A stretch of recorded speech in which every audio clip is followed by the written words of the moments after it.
আল ফাতাওয়া আলাইহি হুয়া সহিহ ওয়াল আসাহ, এ ধরনের শব্দ যদি ব্যবহার করে তাহলে আমরা কোনটার পূর্বে প্রাধান্য দিব এবং সেই ক্ষেত্রে মাসআলার বিধান কিরকম হবে, কতটুকু শক্তিশালী হবে, কতটুকু মজবুত হবে, এই বিষয়টা নিয়ে আমরা আজকে আলোচনা করব। তো আপনারা অনুবাদের দিকে যদি লক্ষ্য করেন দেখবেন কোনো মতকে সুস্পষ্টভাবে প্রাধান্য দেওয়ার জন্য বিভিন্ন পরিভাষা ব্যবহৃত হয়। এসব পরিভাষার কিছু কিছু অন্যগুলোর তুলনায় অধিক শক্তিশালী। এই সমস্ত পরিভাষাগুলো অন্যান্য ভাষার তুলনায় তুলনামূলক একটু শক্তিশালী।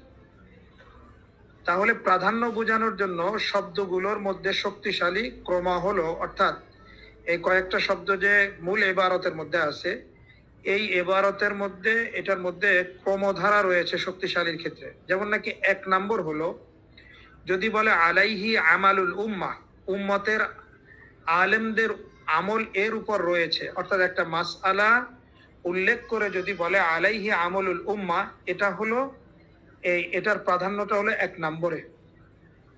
যদি কোনো মাসআলার ক্ষেত্রে আলাইহি আমলুল উম্মাহ লেখে তাহলে সেই ক্ষেত্রে এই মাসআলার ব্যাপারে কোনো ধরনের সংশয় সন্দেহের অবকাশ নাই, সরাসরি এটাকে আমরা ফতোয়া হিসাবে গ্রহণ করতে পারি, কেননা এই সপ্তম উসুলের মধ্যে এটাকে 1 নম্বরে রেখেছে স্তরের মধ্যে। 2 নম্বর হলো এরপরে আসে আলাইহিল ফাতাওয়া। 3 নম্বরে বিহি ইউফতা, অর্থাৎ এ মত অনুযায়ী ফতোয়া দেওয়া হয়। 4 নম্বরে হলো ফতোয়া এ মতের উপর, আল ফাতাওয়া আলাইহি। 5 নম্বর হলো এই মতটিই সহিহ, হুয়া সহিহ। যদি এই মতটিই সহিহ হয় তাহলে সেখানে কোনো একটা মাসআলার ক্ষেত্রে হুয়া সহিহ লিখবে, অথবা হুয়াল আসাহ, এই মতটি অধিকতর সহিহ। এই 6 ধরনের শব্দ যদি আসে তাহলে সেই ক্ষেত্রে আমরা কোনটা গ্রহণ করব, কোনটাকে অগ্রাধিকার দিব, এ সম্পর্কে এখানে আলোচনা করেছে। ব্যাখ্যাটা একটু দেখেন। মাযহাবের কোনো মাসআলায় যদি একাধিক মত থাকলে আলেমগণ সব মতকে সমানভাবে উল্লেখ করেন না। মনে করেন একটা মতের মধ্যে, একটা মাসআলার মতের মধ্যে একাধিক মত যদি থাকেন, সেই ক্ষেত্রে আলেমগণ সব মতকে সমানভাবে কি করেন না, উল্লেখ করেন না, বরং কোনো মতকে রাজেহ বা অগ্রাধিকার প্রাপ্ত বোঝাতে বিশেষ কিছু শব্দ ব্যবহার করেন।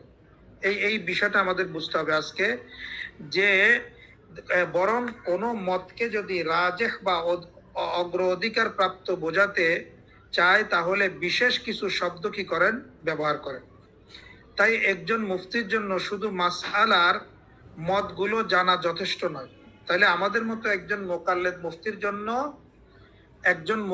মুফতির জন্য শুধু মাসআলার মতগুলো জানা থাকলেও যথেষ্ট নয়, বরং কোন শব্দ দ্বারা কোন মতকে প্রাধান্য দেওয়া হয়েছে, অর্থাৎ একটা মাসআলা উল্লেখ করার পরে সেই মাসআলার ব্যাপারে কি বিধান লিখেছে, বিধানটা কোন ধরনের, হুকুমটা কোন ধরনের, কোন শব্দ দ্বারা উল্লেখ করেছে, এই জিনিসটা কিন্তু আমাদের জানতে হবে। এটা কিন্তু খুব একটা ইম্পর্টেন্ট, একটা খুব গুরুত্বপূর্ণ বিষয়।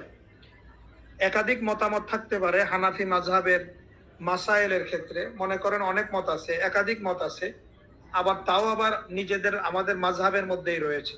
তো সেই ক্ষেত্রে কি আমরা ঢালাওভাবে কি প্রত্যেকটার উপর ফতোয়া দিতে পারবো? না। এই ক্ষেত্রে আসহাবে তারজিহ যেটা আমরা পড়েছি, কোথায়, তবকাতু ফুকাহাইল হানাফিয়া, ওখানে যে আমরা পড়েছিলাম যে যারা তারজিহ বলেছে তাদের তাদের কথাটাই অগ্রাধিকার পাবে, তাদেরটাই গ্রহণযোগ্য হবে, এই ধরনের তবকার মধ্যে এই সমস্ত আলোচনাগুলো গিয়েছে। এখন সুতরাং যদি একটা মাসআলার মধ্যে একাধিক রায় আসে তাহলে আমরা সব রায় গ্রহণ করব না, বরং কোনো মতকে রাজে বা অগ্রাধিকার বোঝাতে বিশেষ কিছু যে শব্দ ব্যবহার করেছে তাই আমাদের কি করতে হবে, দেখতে হবে। তাই একজন মুফতির জন্য শুধু মাসআলার মতগুলো জানা যথেষ্ট নয়, বরং কোন শব্দ দ্বারা কোন মতকে প্রাধান্য দেওয়া হয়েছে সেটিও জানা জরুরি। কোন মতকে প্রাধান্য দেওয়া হয়েছে সেটিও জানা কি জরুরি, কোন শব্দ দ্বারা। যেমন নাকি দেখেন এখানে আল আসা ওয়া সহিহ বিশেষভাবে, এই দুইটার মধ্যে দেখেন সহিহ মানে হলো সঠিক মত। আস সহি মানে হলো, আমরা সকলেই জানি সঠিককে বলা হয় কি সহি, সঠিক মতকেই কি বলা হয় সহি বলা হয়। কিন্তু দেখেন আল আসাহ অধিকতর সহি। তাহলে এখন আপনি আমি বিবেচনা যদি করি কোনটা বেশি গুরুত্বপূর্ণ বা কোনটা অগ্রাধিকার পাবে, অবশ্যই বলবেন যেটা সঠিক সেটার তুলনায় অধিকতর সঠিক যেটা সেটাই প্রাধান্য পাবে।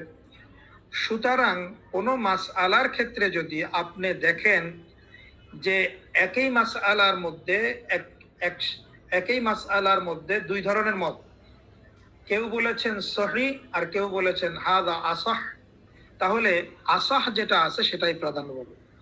সুতরাং আল আসাহ, তাই যদি দুটি মতের ক্ষেত্রেই উভয়টি সহি হিসাবে উল্লেখ করা হয় এবং একটি মতকে এর তুলনায় বেশি প্রাধান্য পাবে, আমি আবার বলতেছি আল আসাহ, এই যে আল আসাহ এই শব্দটি, এখন সহি এবং আসাহ এই দুটোর মধ্যে যদি দুইটি মতের ক্ষেত্রেই উভয়টি সহি হিসাবে এবং একটি মতকে এর তুলনায় বেশি প্রাধান্য পাবে, সেটা হলো কি সেটা হলো আস সহি মতটি আল আসা, আস সহি মতটি আল আসা বলা হয়। তাহলে আরবি কায়দা অনুযায়ী কি হবে, আরবি কায়দা অনুযায়ী শব্দ ব্যবহার না, আল আসা যদি একটি সহি মতের উপর আরেকটি যদি সহি মতের উপর ব্যবহার, মানে এক মতের একটার মধ্যে যদি আল আসাহ বলা হয় আর অপরটির মধ্যে যদি সহি বলা হয়, তাহলে সহির উপর আসাহটা প্রাধান্য দেওয়া হবে, আসাহকে রাজে এবং প্রাধান্য দেওয়া হবে। সহি মতটি সহি মতটি আল আসাহ করা হয়, তাহলে নিঃসন্দেহে নিঃসন্দেহে এখানে আমার একটু মিস্টেক হয়ে গেছে এখানে, এই জন্য আমি দুঃখিত। তাহলে নিঃসন্দেহে আসাহ মতটিকেই কি করতে হবে, প্রাধান্য দিতে হবে। অর্থাৎ এখানে সার কথা হলো সহি এবং আসাহ এই দুইটা যদি একটা মাসআলার ক্ষেত্রে কেউ যদি সহি বলে আর কেউ যদি আসাহ বলে, সেই ক্ষেত্রে আসাহ মতটিকেই কি করতে হবে, আমাদের গ্রহণ করতে হবে। এই হলো সহি এবং আসাহের মধ্যে কাকে গ্রহণ করবে, এটা একটা পার্থক্য। যেমন আর অন্যান্য গুরুত্বপূর্ণ কিছু পরিভাষা আছে, যেমন বিহি না আহুজু, আমরা এই মতটি গ্রহণ করি, আলাইহি ফাতাওয়া মাশায়েখুনা, আমাদের মাশায়েখদের ফতোয়া এই মতের উপর, হুয়াল মুতামাদ, এই মতটি নির্ভরযোগ্য বা মুতামাদ, হুয়াল আশবা, এই মতটি অধিকতর সামঞ্জস্যপূর্ণ, হুয়াল আউজাহ, এই মতটি অধিকতর গ্রহণযোগ্য যুক্তিসঙ্গত, এর মতো তুলনামূলক শ্রেষ্ঠত্বের আল আসাহ গুলো সাধারণ মতের গ্রহণযোগ্যতা বোঝায়, তবে শব্দ থাকলে তা অধিক প্রাধান্য নির্দেশ করতে পারে। তার মানে হলো এই শব্দগুলো যদি আমরা কোথাও দেখি, এই শব্দগুলোর পাশাপাশি যদি কোনো আল আসাহ শব্দ থাকে, তাহলে সেই ক্ষেত্রে আমাদের এই আসাহ মতটিকেই অগ্রাধিকার দিতে হবে। সেই ক্ষেত্রে আসাহ মতটি যেটা আছে সেটাকেই অগ্রাধিকার আমাদের দিতে হবে। তাহলে এখানে জরুরি কথা হলো কি, শুধু একটি শব্দ দেখেই তাড়াহুড়া করে, আমি আবারই দুঃখ প্রকাশ করছি যে এখানে আমার একটু টাইপের মধ্যে সমস্যা হয়ে গেছে, এটা আমি দেখে আবার সংশোধন করে পাঠাবো। তবে আমার লেকচারটা বা আমার মুহাজারাটা আপনারা শুনে রাখলে ইনশাল্লাহ আশা করি উপকৃত হবেন। এখানে যা খোলাসা, মানে যে কথাটা বলা হয়েছে যে এই ধরনের আলফাজ যদি থাকে, বিহি না আখুজু আলাইহি ফাতাওয়া মাশায়েখুনা হুয়াল মুতামাদ হুয়াল আশবা হুয়াল আউজা, এই ধরনের মতামতির পাশে যদি আল আসাহ শব্দ থাকে, তাহলে আসাহ মতটি এই ধরনের শব্দের তুলনায় বেশি প্রাধান্য পাবে। এখন তাহলে এখানে জরুরি কথা হলো কি, এক নম্বর, যে শুধু একটি শব্দ দেখেই তাড়াহুড়া করে ফতোয়া দেওয়া যাবে না, পুরো বক্তব্যের প্রেক্ষাপট দেখতে হবে। হ্যাঁ, পুরো বক্তব্যের প্রেক্ষাপট দেখে তারপর ফতোয়া দিতে হবে। শব্দটি সব জায়গায় একই মাত্রায় তারজি বোঝায় না, কোথাও কি অর্থে ব্যবহৃত হয়। মনে করেন আসাহ মতটি সাধারণের তুলনায় যদি আসা ব্যবহার করা হয়, অন্য জায়গায় যদি সহি ব্যবহার করা হয়, তাহলে দুই মতের মধ্যে আসাহটিকে কি দিতে হবে, প্রাধান্য দিতে হবে, এটাই বোঝাতে চাচ্ছে। অনুরূপভাবে দেখেন এখানে 2 নম্বরে লেখা আছে আল আসাহ অর্থাৎ 2 নম্বরে হলো, এখানে টাইপে একটু সমস্যা হয়েছে, মানে এখানে বোঝাতে চাচ্ছে যে আল আসা এবং সহির মধ্যে যদি দুইটাই আসে তাহলে আল আসাহ মাঠটি কি পাবে? প্রাধান্য পাবে। তাহলে দুইটির মধ্যে একটি প্রাধান্য পাবে। এর মতো পরিভাষা মাযহাবের আমলি ও ফতোয়ার ক্ষেত্রে আলাইহি আমলুল উম্মা এবং আলাইহিল ফতোয়া যদি, এগুলোও অত্যন্ত গুরুত্বপূর্ণ। এগুলোর ক্ষেত্রে আমরা দেখতে হবে, যদি আলাইহিল ফতোয়া হয়, আলাইহি আমলুল উম্মা হয়, তাহলে সেগুলাকেই প্রাধান্য দিতে হবে। 5 নম্বর হলো, মুফতির জন্য এসব পরিভাষার শক্তির স্তর জানা জরুরি। এই যে পরিভাষাগুলো, এগুলোর শক্তির স্তরগুলো আমাদের জানতে হবে, কারণ এর মাধ্যমে কিতাবের বক্তব্য থেকে রাজেহ মতটি আমাদের নির্ণয় করা সহজ হয়। তাহলে সারাংশ কথা হলো কি, লিত্তারজিহ সরিহ লিত্তারজিহ লিত্তারজিহ as-sarih আলফাযু বাযুহা আকওয়া মিন বায, অর্থাৎ কোন মতকে প্রাধান্য দেওয়ার জন্য ব্যবহৃত পরিভাষাগুলোর শক্তি এক নয়, অর্থাৎ একটার চাইতে আরেকটা শক্তিশালী। তারপর অর্থাৎ যে সমস্ত আলফাজ স্পষ্ট রয়েছে, ওই স্পষ্ট আলফাজ তুলনামূলকভাবে একটার তুলনায় আরেকটা যদি শব্দগত দিক থেকে, অর্থগত দিক থেকে প্রাধান্য পায়, তাহলে সেটাকেই আমরা গ্রহণ করব, এটাই বোঝাতে চাচ্ছি।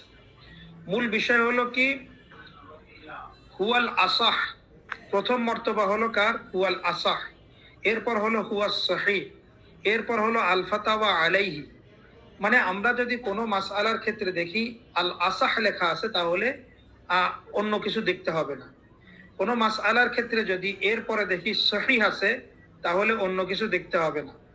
এরপরে যদি দেখি যে আল ফাতাওয়া আলাইহি, তাহলে এটা প্রাধান্য পাবে বিহি ইফতার উপর। আর যেখানে দেখতেছি বিহি ইফতা আছে, সেটা প্রাধান্য পাবে আলাইহিল ফতোয়ার উপর। এবং যেখানে আলাইহিল ফতোয়া আছে, সেখানে আলাইহি আমলুল উম্মার উপর প্রাধান্য পাবে।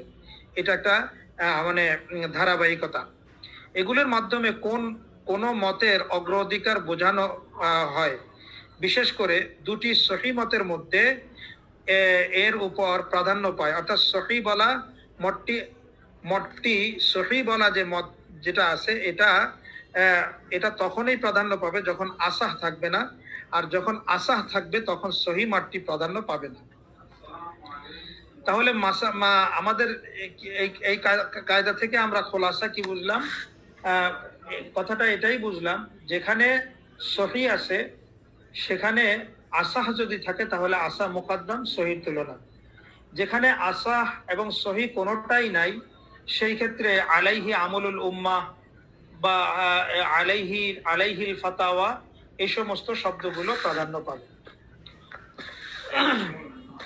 তাহলে এক কথা হলো কি, যে এই ধরনের আলফাজ যদি আসে, তাহলে একটা আরেকটার উপর প্রাধান্য পাবে সিগার দিক থেকে। তাহলে আলাইহি আমলুল উম্মাহ, এটা প্রাধান্য পাবে কিসের উপর? আলাইহিল ফতোয়ার উপর। আর আলাইহিল ফতোয়া, এটা প্রাধান্য পাবে হলো বিহি ইফতার উপর। বিহি ইফতা, এটা প্রাধান্য পাবে সুম্মা আল ফতোয়া আলাইহির উপর। সুম্মা আলাইহিল ফতোয়া প্রাধান্য পাবে সহির উপর। সহি প্রাধান্য সুম্মা হুয়া সহিহ সুম্মা হুয়াল আসাহ, এরপর হলো আসাহ। অর্থাৎ আমরা যদি এটাকে এইভাবে দেখি, আসাহ দিক থেকে দেখি, তাহলে আসা এবং সহি যদি আসে, তাহলে সেখানে আসা হবে। তারপর হলো বিহি ইফতা আলাইহিল ফতোয়া যদি আসে, সেখানে আলাইহিল ফতোয়া প্রাধান্য পাবে। তারপর আলাইহিল আমলু উম্মা যদি আসে, সেটা আলাইহিল ফতোয়ার উপর প্রাধান্য পাবে। এরপরে যে শব্দগুলো আছে, সেগুলো এরপরে যদি অন্য কোনো শব্দ আসে কোনো মাসআলা শেষে, সেগুলোর ক্ষেত্রে হুকুম একই বরাবর থাকবে। অর্থাৎ সেখানে যদি হুয়াল মুতামাদ, হুয়াল আশবা ইত্যাদি উল্লেখ থাকে, সেই ক্ষেত্রে যে কোনো একটি গ্রহণ করা যাবে। এই হলো সপ্তম মূল নীতি। একজন মুফতি সাহেবের ফতোয়া দেওয়ার ক্ষেত্রে সে এই শব্দগুলো বিশেষভাবে লক্ষ্য করবে। বিশেষ করে এখানে যে শব্দগুলো উল্লেখ আছে, এই শব্দগুলো যদি আমরা দেখি এবং এগুলোর মধ্যে যদি পরস্পর একাধিক শব্দ উল্লেখ থাকে, তাহলে এটার মধ্যে আমাদের আলাইহি আমলুল উম্মা, এটা সবচেয়ে শক্তিশালী। এবং সহি এবং আসা যদি থাকে, তাহলে আসা শক্তিশালী। আলাইহিল ফতোয়া বা ওবিহি ইফতা যদি থাকে, তাহলে আলাইহিল ফতোয়া এটা হলো শক্তিশালী। এইভাবে দুইটার মধ্যে আমরা কম্পেয়ার করে, অর্থাৎ দুইটা তুলনা করে আমরা ফতোয়া দিতে পারবো ইনশাআল্লাহ। এই ছিল 7 নম্বর মূলনীতি, যেখানে কিছু অংশে টাইপ আসে নাই। ইনশাআল্লাহ আমি আবার এটাকে সুন্দরভাবে সাজিয়ে আপনাদের কাছে পাঠাবো। এখন অষ্টম নম্বর উসুল হলো, যদি দুইটি ভিন্ন ভিন্ন কৌল বা বর্ণনা যদি পাওয়া যায়, একই মাসলার ক্ষেত্রে কেউ বলেছে হারাম, কেউ বলেছে হালাল, এই ধরনের যদি একই মাসআলার ক্ষেত্রে পরস্পর বিরোধ পাওয়া যায় এবং এই দোনো মাসআলার ক্ষেত্রে কেউ একটাকে প্রাধান্য দিয়েছে অন্যের উপর, আবার কেউ অন্যটাকে পূর্বেরটার উপর প্রাধান্য দিয়েছে, অর্থাৎ কেউ হালালকে প্রাধান্য দিয়েছে আবার কেউ হারামকে প্রাধান্য দিয়েছে, এই ধরনের সমস্যা বা পরস্পর বিরোধ যদি হয় তাহলে কি করণীয়, এই সম্পর্কে এখানে আলোচনা করবে।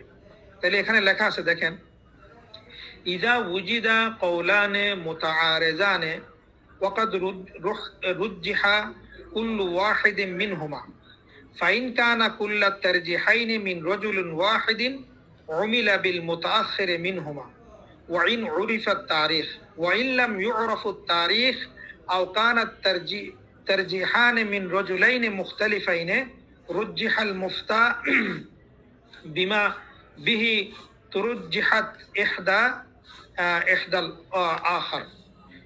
বাংলা অনুবাদ হলো, যদি কোনো মাসআলায় পারস্পরিক দুটি মত পাওয়া যায়, একটা মাসআলার মধ্যে পরস্পর দুইটা মত পাওয়া গেছে এবং উভয় মতকেই কোনো না কোনো ভাবে রাজেহ বা প্রাধান্য প্রাপ্ত বলা হয়ে থাকে, তাহলে করণীয় কি? মনে করেন একটা মাসআলার ক্ষেত্রে কেউ হালাল বলেছে, কেউ হারাম বলেছে, তাহলে এমতো অবস্থায় যারা হালাল বলেছে তাদের মতটা কি প্রাধান্য পাবে, নাকি যারা হারাম বলেছে তাদের মত প্রাধান্য পাবে, নাকি উভয়টার মধ্যে আমরা কিভাবে বুঝতে পারবো কোনটা সহি কোনটা গলত, এটা আমরা কিভাবে বুঝবো, এটা কিভাবে নির্ণয় করব, এই ব্যাপারে একটা উসুল বা একটা মূল নীতি এখানে আলোচনা করতেছে।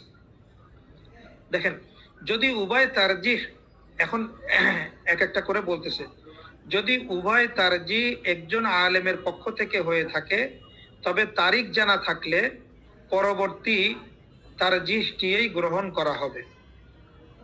এটার একটা দৃষ্টান্ত হলো, মনে করেন একজন ব্যক্তির পক্ষ থেকে, মনে করেন ইমাম আবু হানিফা রহমতুল্লাহ আলাই, ইমাম আবু হানিফা রহমতুল্লাহ আলাই যেমন নাকি নবীজের মাসআলা, নবীজ মানে হলো খেজুর ভিজানো পানি, খেজুর ভিজানো পানি, উনি খেজুর ভিজানো পানি দ্বারা ওযু করা যাবে কিনা এ ব্যাপারে উনি ওনার এক মতের মধ্যে বলেছেন খেজুর ভিজানো পানি দ্বারা ওযু করা যাবে। পরবর্তীতে উনি বলেছেন, আবার ওনার এই মতটাও রয়েছে যে খেজুর ভিজানো পানি দ্বারা কি করা যাবে না, ওযু করা যাবে না। তাহলে দেখেন, একজন ব্যক্তি থেকেই দুই ধরনের মতামত এবং উভয় মতামতটাই পরস্পর বিরোধ। এই ক্ষেত্রে আমরা কিভাবে এনার কথাকে তরজি দিব বা প্রাধান্য দিব? সেই ক্ষেত্রে তরজি দেওয়ার পদ্ধতি হলো যে তারিখ জানা থাকতে হবে, উনি হালাল আগে বলেছেন নাকি হারাম আগে বলেছেন। যদি মনে করেন যে হালাল আগে বলে, হারাম যদি পরে বলে, অর্থাৎ হালাল বলেছে মনে করেন 3 বছর আগে, হারাম বলেছে 3 বছর পরে, তাহলে পরবর্তী যেটা আসবে সেটাই গ্রহণ করা হবে। তাহলে এটা একটা পদ্ধতি। আর যদি তারিখ জানা না থাকে, এটা তো তারিখ জানা থাকলে না আপনি বুঝতে পারবেন যে কোন তারিখে হালাল বলেছে, কোন তারিখে হারাম বলেছে। তাহলে এই দুটার মধ্যে উসুল হলো কি, পরবর্তীটাই কি করতে হবে, গ্রহণ করতে হবে। আর যদি তারিখ জানা না থাকে, অথবা দুটি তারজি দুজন ভিন্ন আলেমের পক্ষ থেকে হয়ে থাকে, তারিখ জানা নাই কিন্তু তারজি হালাল এবং হারামে দুইজন আলেমে দিয়েছেন। আগে 1 নম্বর সূরা ছিল কি একজনে দিয়েছেন, এখন বলতেছে দুইজনে যদি দেয়, তাহলে দুইজনে যদি দিয়ে থাকে, একজনে হালাল বলে আরেকজন যদি হরমতকে তারজি দেয়, এরকম অসংখ্য মাসালা আছে। যেমন ইসলামী ব্যাংকিং নিয়ে অনেক ওলামা একরাম এটাকে হালাল বলেন, আবার অনেক ওলামা একরাম এটাকে হারাম বলেন। তাহলে হারামকে যারা হালাল বলেন তারা হালালকে তারজি দিয়েছেন, যারা হারাম বলেন তারা হারামকে কি দিয়েছেন, তারজি দিয়েছেন। এই অবস্থা যদি হয় তখন আমাদের করণীয় কি, আমরা কিভাবে ফতোয়া দিব? তাহলে কি করতে হবে, এখানে বলতেছে তাহলে মুফতি সেই তারজিহ গ্রহণ করবেন যার পক্ষে অন্যটির তুলনায় অধিক শক্তিশালী কোনো কারণ বা প্রমাণ পাওয়া যায়। তখন আসবাবের দিকে যাইতে হবে, ইল্লতের দিকে যাইতে হবে। যারা হারাম বলেছেন তাদের ইল্লত শক্তিশালী কিনা, তাদের আসবাব শক্তিশালী কিনা, নাকি যারা হালাল বলেছেন তাদের আসবাব শক্তিশালী। শুধু তাই দেখলে হবে না, ওরফও দেখতে না, ওরফ ওরফ ইত্যাদি এগুলো দেখে তারপর দলিল, ইল্লত, তারপর হলো ওরফ ইত্যাদি এই সমস্ত জিনিসগুলো দেখে যেটাকে প্রাধান্য দেওয়া দরকার সেটাকে প্রাধান্য দিতে পারবে যে কোনো মুকাল্লিদ মুফতি। এটাই হলো মূলনীতি। আর যদি তারিখ জানা না থাকে, আচ্ছা তাহলে এটা হলো আমরা গেলাম, অর্থাৎ যার পক্ষে অন্যটির তুলনায় অধিক শক্তিশালী কোনো কারণ বা প্রমাণ পাওয়া যায় সেটাই কি হবে, গ্রহণযোগ্য হবে। এখানে মূল বিষয়টি কি, এখানে এমন একটি পরিস্থিতির আলোচনা করা হয়েছে যেখানে একই মাসআলায় দুইটি পরস্পর বিরোধী মত রয়েছে। এখন খোলাসা বলতেছে, হ্যাঁ, এবং উভয় মতের পক্ষেই কোনো আলেম তারজিহ করেছেন। অর্থাৎ শুধু দুটি মতেই নয়, বরং দুটি মতের উভয়টির পক্ষে কোনো না কোনো তারজিহ রয়েছে। তখন প্রশ্ন হলো মুফতি কোন মত গ্রহণ করবেন? এই মূলনীতি তার উত্তর দিয়েছে। অর্থাৎ কি করতে হবে, ফাইন কানা কেলাত তারজিহাইন মিন রাজুলিন ওয়াহিদিন উমিলা বিল মুতাখির মিনহুমা ইন উরিফা তারিখ। অর্থাৎ যদি উভয় তারজি একজন আলেমের পক্ষ থেকে হয়ে থাকে এবং কোনটি আগে এবং কোনটি পরে বলা হয়েছে তা যদি জানা যায়, তাহলে পরবর্তীটাই কি হবে, তারজিহ অনুযায়ী আমল করা হবে। অর্থাৎ ব্যাখ্যা ব্যাখ্যা বলতেছে, ধরা যাক, যেটা আমি বলে ফেলেছি আপনাদেরকে, তারপরে এখান থেকে ধরে নিচ্ছি আমরা। ধরা যাক একজন মুজতাহিদ বা তারজিহকারী আলেম প্রথমে একটি মতকে রাজে বলেছেন, পরে কোনো কারণে তিনি আবার অন্য মতকে রাজে বলেছেন, তাহলে পরবর্তী বক্তব্যটি তার শেষ মতামত হিসাবে গণ্য হবে, তাই সেটি গ্রহণ করা হবে। যেমন নাকি একজন আলেমে প্রথমে বলেছেন আল কাউলুল আউয়াল হুয়া রাজিহ, প্রথম মতটি হলো কি রাজিহ, পরে তিনি বলেন আল কাউলুস সানি হুয়া রাজিহ, দ্বিতীয় মতটি হলো রাজিহ। যদি বোঝা যায় যে দ্বিতীয় বক্তব্যটি পরবর্তী, তাহলে দ্বিতীয় মতটি গ্রহণ করা হবে। 3 নম্বর হলো দ্বিতীয় অবস্থা, ওয়াইল্লাম ইউরাফু তারিখ, আর যদি কি তারিখ জানা না থাকে, অর্থাৎ কোনটাকে আগে তারজি দিছে কোনটাকে পরে তারজি দিছে, একই আলেমের দুইটি বক্তব্য পাওয়া গেল, কিন্তু তিনি কোনটি আগে বলেছেন এবং কোনটি পরে বলেছেন তা জানা গেল না। এই অবস্থায় শুধু অনুমানের ভিত্তিতে একটি মতকে পরবর্তী বলে গ্রহণ করা যাবে না। ভালো করে খেয়াল করি, হ্যাঁ, তখন কি করতে হবে, তখন অন্য কোন শক্তিশালী কারণ বা তারজিহের দিকে লক্ষ্য করতে হবে। তাহলে লক্ষ্য করতে গিয়ে কি হবে, ওয়াইন কানা তারজিহাইন মিন রাজুলিন মুখতালিফাইন, এমত অবস্থায় যদি দুটি তারজি দুইজন ভিন্ন আলেমের পক্ষ থেকে থাকে, অর্থাৎ এখানে একই আলেমের দুইটি বক্তব্য নয়, বরং একজন আলেমে প্রথম মতটিকে রাজে বলেছেন, অন্য একজন আলেম দ্বিতীয় মতটিকে রাজে বলেছেন। এখন যেহেতু দুজন ভিন্ন আলেম, তাই কে আগে বলেছেন কে পরে বলেছেন এই নিয়ম এখন প্রযোজ্য হবে না, বরং কোন তারজিহের পেছনে অধিক শক্তিশালী কারণ রয়েছে সেটিই বিবেচনা করতে হবে। তাহলে এই অবস্থায় মুফতি কি করবে, রাজ্জাহাল মুফতি বিমা বিহি তুরজিহাত ইহদাত তারজিহাইনি আলাল আখার, মুফতি এমন কারণের ভিত্তিতে একটিকে তারজিহ প্রাধান্য দিবে যে কারণে একটি তারজিহ অপর তারজিহের তুলনায় বেশি শক্তিশালী। এই হলো আবার এই কথাকে আবার ব্যাখ্যা করে বলতেছে, দুইজন আলেমের দুইটি তারজিহ পাওয়া গেলে শুধু ব্যক্তিগত পছন্দের ভিত্তিতে কোনো একটি মত গ্রহণ করা যাবে না, বরং দেখতে হবে কোন মতের দলিল বেশি শক্তিশালী, কোন মতের পক্ষে আরো স্পষ্ট প্রমাণ রয়েছে।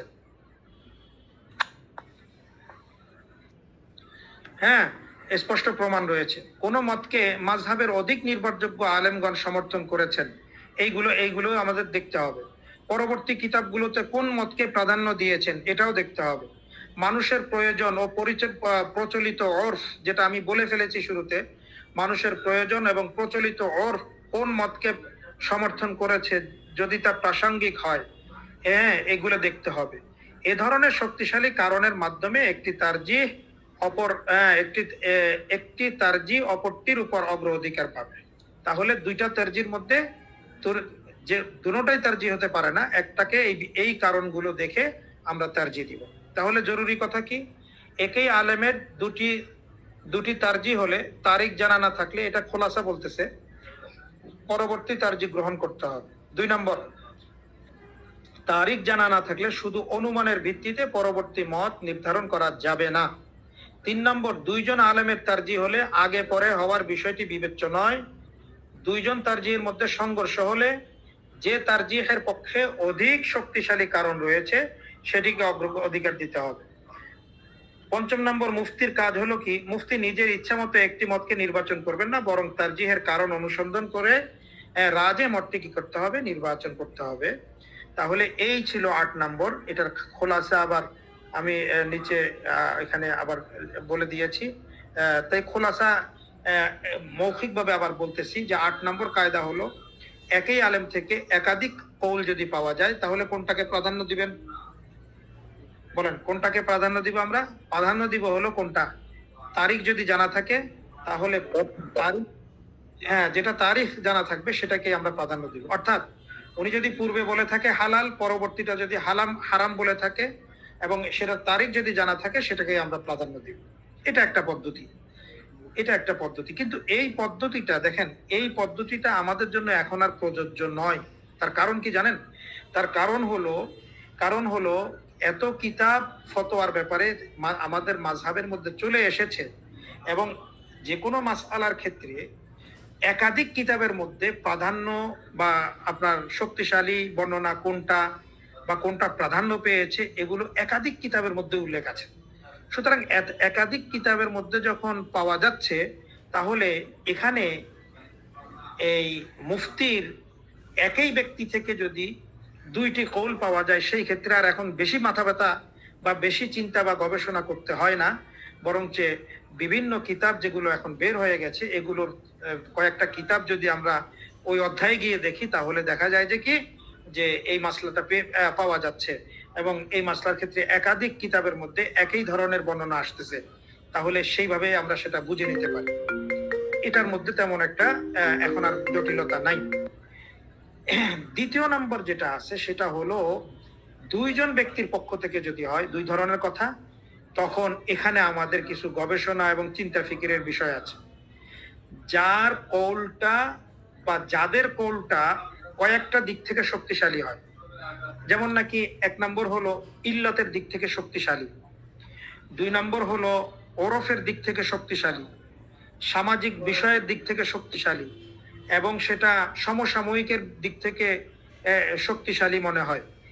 মানে একজনের কথাটা যদি শক্তিশালী হওয়ার বিভিন্ন কারণ থাকে তাহলে সেটাকেই প্রাধান্য দিতে হবে অন্য জনের কথার তুলনায়, যেটা শক্তিশালী বটে তবে বিভিন্ন কারণে সেটার উপর আমল করা যাচ্ছে না বা আমল করা সম্ভব নয়। তাহলে সেই ক্ষেত্রে তার কথার তুলনায় ওই ব্যক্তির কথাকেই গ্রহণ করতে হবে, যার ইল্লত এবং ওরফ এই 2টা জিনিসের সমন্বয়ে যদি সেটা বাস্তবের সাথে বা সমসাময়িকের অবস্থার সাথে মিলে যায় এবং সেটা যদি উম্মাহর জন্য সহজ হয় সেটাকে গ্রহণ করতে হবে। এটাই ছিল 8 নম্বর কায়দা। তাহলে আমরা 1 নম্বর থেকে 8 নম্বর পর্যন্ত একজন মুফতির জন্য ফতোয়া দেওয়ার ক্ষেত্রে কি কি বিষয়গুলো জরুরি এই সম্পর্কে আমরা আলোচনা করলাম।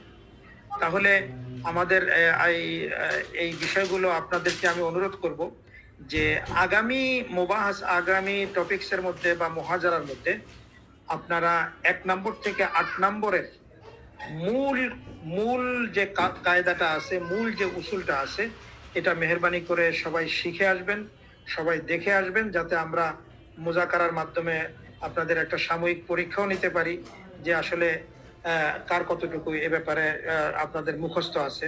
মনে করেন আমি একজনকে জিজ্ঞাসা করলাম যে একজন মুফতির ফতোয়া দিতে 5ম নম্বর নীতি বা বিধিমালাটা কি, সেটা একটু আপনি বলেন।